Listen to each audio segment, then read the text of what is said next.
Hi there, and although I am personally an absolute LEGO purist, today I'm really excited to be opening up this giant box from a company called GoBrick.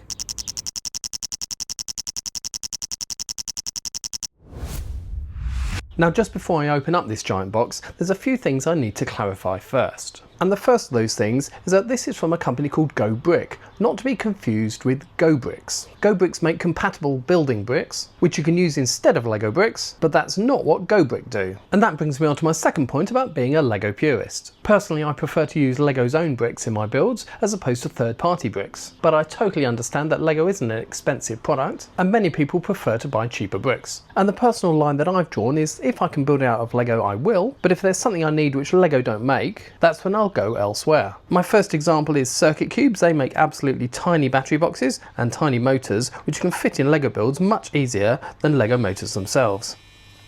And for some of my LEGO builds, you just can't fit a giant LEGO battery box inside it, so that's where I turn to these. And also for things like MOCs. These train tankers would look very boring if they were just plain flat LEGO colours, which is why I made vinyl cut Coca-Cola logo for this one and a vinyl cut Duracell logo for this one to make them more accurate. And that brings us back to GoBrick. They don't make compatible parts which I could use instead of LEGO parts. They make a product which no one else does. And there's a reason why I popped out this morning and bought these 3 new LEGO City cars. So let's open it up and see what's inside.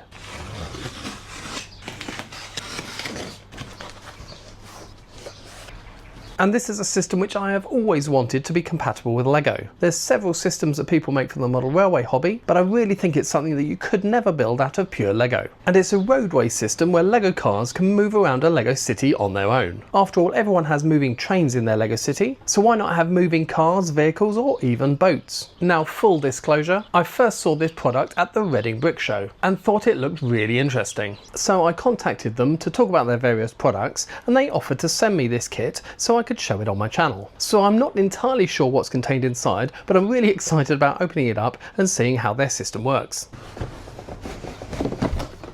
So first of all, I've got a bunch of instructions: hand gear turn course, motor gear turn course, motor gear curve course, and hand gear curve course. So it looks like this will make 2 different courses and both motorised or manual versions. By getting a LEGO base plate, you can see that the whole system is very compatible with LEGO, being 32 by 32. And we've got a stack of base plates on both sides, so we're going to get those out first. Like regular road plates, I've got 2 straights, one with a pedestrian crossing and one plain, but they're not base plate thickness, they're the thickness of 1 brick. I've also got 5 of these curved road pieces. I'm not entirely sure why I need 5, I would imagine 4 would be enough, but I've got 5 anyway. And those straights and those curves together would make up this layout. We'd have a curve in each corner and a straight along the 2 sides, and we'd make an oval layout. And then the last 2 plates are the same. We've got this straight going into a curve all in 1 plate. So you start off going straight and then you curve round and then go back the other way. Underneath those road plates in the box are absolutely stacks of Duplo style bricks. I've got some 2x2s, some 2x3s and some 2x4s. And then right at the bottom I've got some regular base plates. They're thin like base plates, however they've got Duplo studs on them. So they're 32 by 32 in regular LEGO size, however Duplo studs. Then I have no idea what these are for, but I'll probably find out when I read the instructions. They look like giant Duplo Technic pins. We've got a huge bag of giant chain link pieces, various sizes and shapes of these channel pieces, a long thin base plate to go at the bottom and a long thin plate to go up top with the road plates. And then lastly on this side of the box I've got various cogs and turning handles and of course a power supply. And then over on the other side various packets with the word magnetic in them. We've got some magnetic bricks in different shapes and sizes. We've got magnetic chain link pieces in black, white and grey, and the grey ones for some reason say road plate only. And then right at the bottom in this foam piece it looks like we've got some motors or maybe battery boxes. That is exceptionally heavy. That's definitely a motor. It's got a cog on the top of it. Over here, what's this one? This, I have no idea what that is. Oh, it does have a, is that a switch? It's got a switch on the side of it, so have to find out what that is.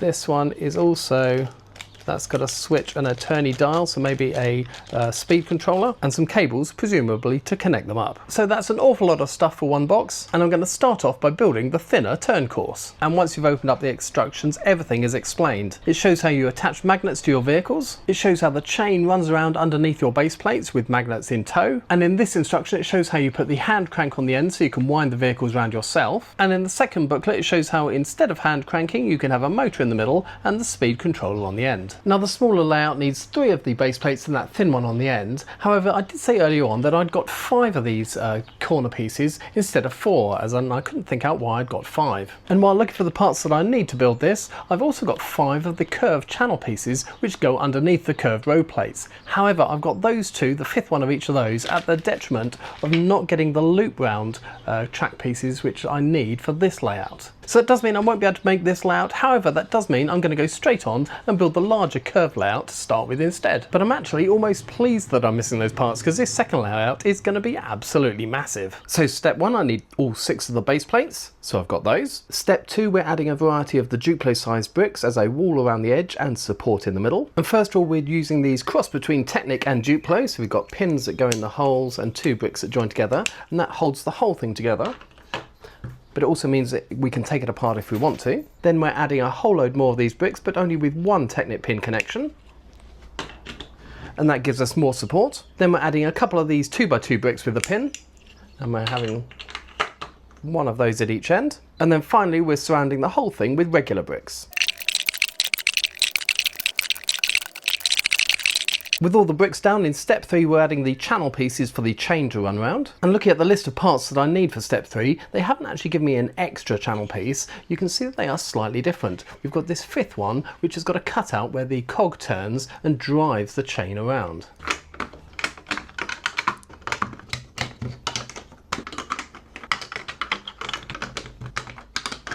Then we use a combination of the plastic chain pieces and the magnetic chain pieces, and we fill up both the channels. The plastic pieces click together really easily. You just push them together and then twist. And we need 58 of these on the outer loop with 12 magnets, and we're going to have 38 on the inner loop with 6 magnets. So now I've got this massive length of chain link pieces, and every 4 or 5 plastic chain links I've got one of those magnetic pieces, and we're going to put this in the outer channel.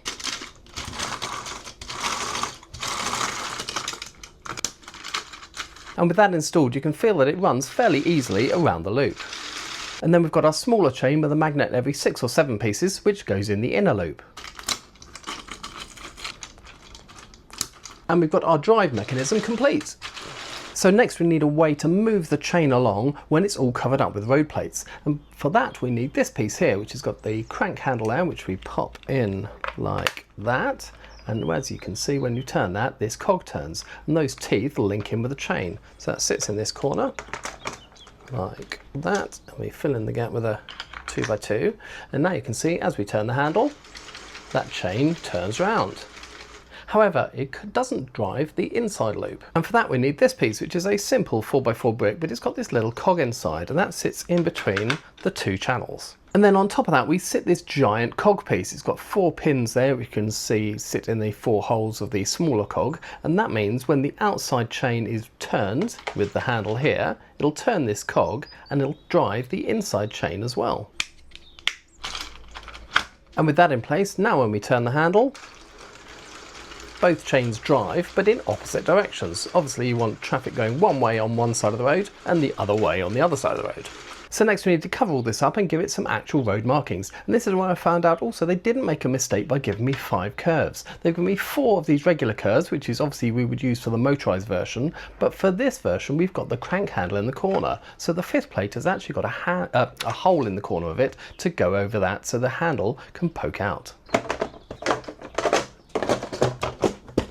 Now the chain underneath is actually raised up ever so slightly out of the channel itself, and you can see underneath the road plates, to accommodate that, we've got a slight groove also in the road plates themselves, so the chain can sit in those, and so the magnets are as close to the top surface as they can possibly be. And with the road plates on top, when you turn the handle, you can hear the chains rotating, but obviously you can't see a thing going round. So what we need next is to get some cars and add some magnets to them. So like I said earlier, this morning I went to my local supermarket and I bought the current 2 city cars, the EV sports car and the yellow taxi. So in this packet I've got a variety of shapes and sizes of magnets, so again get them all out and see how they compare. So first of all we've got what looks like regular 2x2 round plates, however they're slightly different thickness, and you can see that when I put them on the plate they jump to where the magnets are. If I push that over ever so gently, hopefully in a second, there you go, jumps to it, find a magnet. We've also got some spacer pieces which effectively act just like 2x2 plates. We've got a stack of 3 of them here,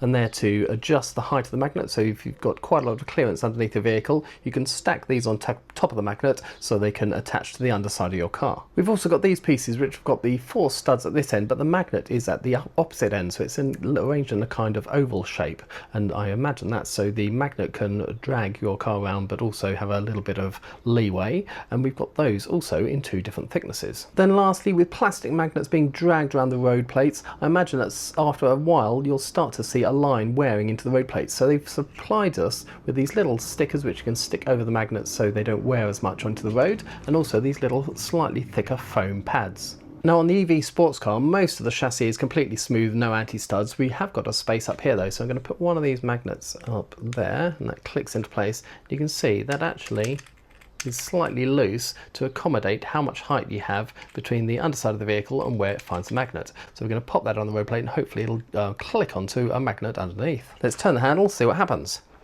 Ooh, and that turns around. Right, before we go too far, let's attach the taxi though to the inside of the track. As the taxi has the same chassis to the EV sports car, I've used the same magnet underneath, although also in the packet I've just found this mega thick magnet which also has a lifting mechanism to allow for space. So I imagine if you had the base of your car a lot higher than the wheels, you could use something like that instead. So we're going to drive the taxi around until we can find a magnet. Oh, and it clicks on there. So first time, they're facing opposite directions. Let's drive them round the track. Oh no, the taxi's going the wrong way. Right, let's see what happens though. Let's keep that going. Is it going to miss? Oh, look at that. Tragedy averted. But now we can see they're both going in opposite directions. So that taxi on the inside loop does tend to cut the corners quite a lot. It's a lot sharper curve that it's dealing with than the EV does on the outside. So what maybe we could do is if we move a magnet closer to it and add another magnet to the back of it, that would probably keep it more on track inside the road lines itself. So let's see if we can work out how to do that. That one there. Now I've got a magnet just here and one there, and that lines up pretty perfectly with the 2 magnets down there. So let's put the plates back on and see if that works better. So the yellow taxi is attached by 2 magnets. Not sure what it'll do around the corners, but let's give it a go and see. If you turn that, it comes up to the corner and kind of goes sideways. It's trying to stay attached to both those magnets. Yes, it kind of looks a little bit odd, doesn't it, the way it moves like that. So let's see what else we can do. Oh, no, actually, now is that looking better? No, it's still sliding sideways. It goes around those corners, isn't it? Ah, then, did you see, it stopped for a moment. It obviously disconnected from the front magnet, so now the front of the car is on the back magnet. So the back's now free to spin out. But actually, that's a slightly better movement. Oh, no, it goes sideways. We've definitely got the outer track going well. That EV is following its path perfectly. We just need to work out what we're going to do about the inner track. So I think the problems we were having were actually twofold. Firstly, the weight of the vehicle. These modern cars are obviously quite heavy, and what I've done is I've replaced those grey magnets underneath with a black one, and that grips hold of it a lot tighter and makes it work a lot better. On the inner loop, I think also it was the length of the vehicle. I've swapped the inside vehicle from the classic space buggy there, and with all 4 of its wheels touching the road surface so they can actually turn, it works a lot better, as you can see here.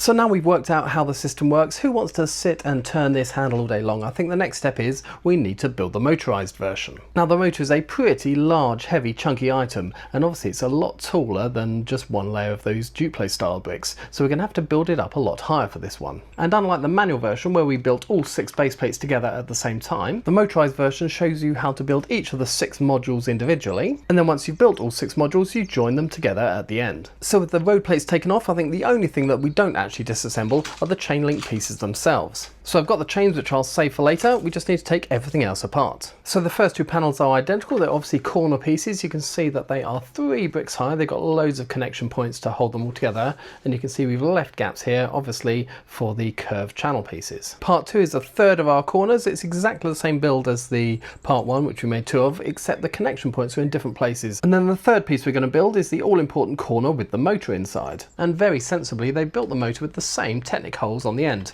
So we're going to attach a couple of bricks, hopefully the same way around, and then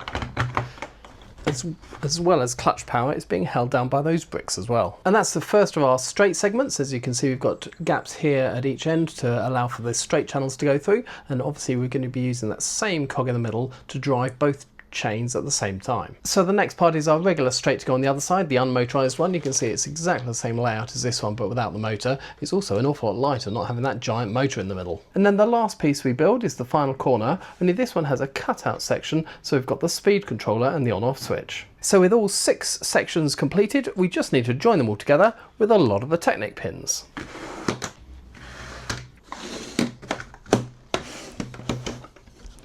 So next we need to add in the corner the speed regulator, and I've realised, looking at the instructions, that this is actually the on-off switch here, so you can clear a click when you turn it, and then that turns the speed up. This is actually direction change, so rotating one way or rotating the other way in case you're living in America or the UK. And then on the back we've got 2 connections, a larger one which we can use the mains power supply to go in here, and then the smaller one we've got a cable to run from there over to the motor to give it power. But also really usefully, just in case you're not near a power supply, we can use this, which is a battery box. So we've got a small connector on there, and we've got a cable similarly which runs from there into the mains in of the on-off switch, so we can run the whole thing by batteries, and this will then sit over that side underneath the other straight panel. So the small end of the cable handily threads through the bricks with the holes in them. So we've plugged one end into the motor here, we've threaded it through both of those bricks, and then the power controller can go down in this corner here. Now if we were going to run by batteries, we'd obviously plug one of the ends of the cable into the power controller here, we'd thread the cable through and run it over there to the battery box. However, I want to run it by mains, and so I've got this plugged into the mains down here. However, there's no way to get it in, so what I'm actually going to do is sacrifice one of our connection points. So I'm going to swap out these 2x2s, and there's a regular 2x2 brick down here. So those ones won't actually be connected anymore. However, I'm going to have a brick in this corner which I can thread that power supply through, and then that's going to plug in to the back of the controller down here. So now when we turn the on-off switch down here, we turn it up to a decent speed, this cog starts turning round. And we've got quite a range of speed controls, right down very slow or crazy insane fast. So for this layout, because we don't have the cog in the corner, we don't need that curved piece with the cutout, we just need all the 4 regular curves. We're just relying on the giant cog in the middle attached to the motor, pushing the chain pieces through along the straight pieces.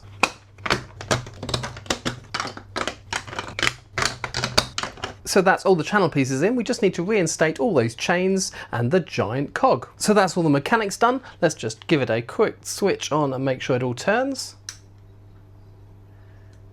Give it a second, and there we go, everything's driving normally. Now in the UK we drive on the left, so this side of the road is going that way and that side going that way. Yeah, that's okay for the UK. If you live in America, sorry about that, we'd need to be going this way. Hopefully that'll turn around and go in the opposite direction. There you go, driving on the right. So last thing to do, add all the road plates. And we're ready for a motorised test with cars. So all the road plates are down, and I've added magnets to a variety of vehicles, and we're going to see what works better than others.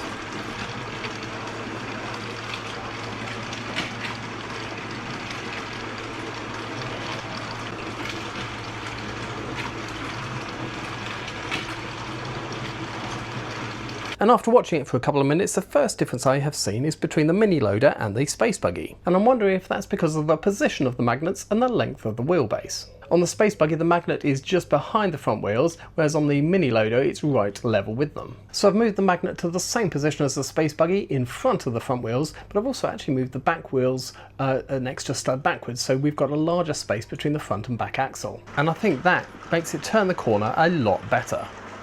And just to check which one it is, whether it's wheelbase or positioning of magnets, I've moved the back axle in back to where it should be, but I've left the magnet in front of the front axle. And if we turn it on and let it drive around the corner, that definitely looks a lot better than it did before, so it's definitely the positioning of the magnet in front of the front wheels. Now with the blue truck, which is obviously a lot longer wheelbase vehicle, it doesn't seem to matter as much where the magnet is. I've got it placed behind the front axle here, and this seems to work fine. Earlier on when it was going round all together, I had a thicker magnet here, and effectively it was so thick it was lifting the front wheels off the road plate. So it was driving around, it was being dragged around by the magnet, and the back wheels were the only ones turning. But if we find a magnet for this one, now I know there's one around here somewhere, there's one. You can see this one works pretty good with all four wheels turning, and it follows the track pretty well.